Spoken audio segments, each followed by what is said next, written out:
ಮಂಗಳೂರಿನಲ್ಲಿ ತಡರಾತ್ರಿ ಸುರಿದಂತಹ ಧಾರಾಕಾರ ಮಳೆ ರಾಜ್ಯದಲ್ಲಿ ಹಲವು ಕಡೆ ಈಗಾಗಲೇ ಮಳೆ ಬರ್ತಾ ಇಲ್ಲ. ಆದರೂ ಕೂಡ ಮಂಗಳೂರಿನಲ್ಲಿ ಮಾತ್ರ ಮಳೆ ಆಗ್ತಾ ಇದೆ. ಬಳ್ಳಾಲ್ ಭಾಗ ಪ್ರದೇಶದಲ್ಲಿ ಮಳೆಯ ನೀರು ನುಗ್ಗಿದೆ.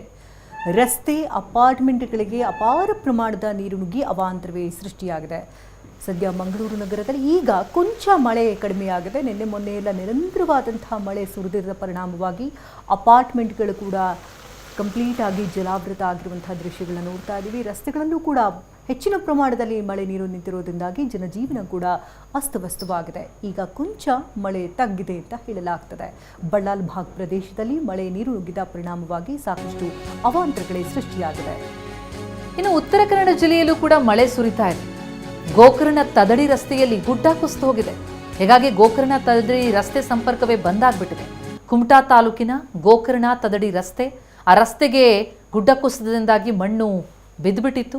ಅದನ್ನು ತೆರವು ಮಾಡುವಂತಹ ಕಾರ್ಯಾಚರಣೆ ಕೂಡ ಆರಂಭ ಆಗಿದೆ.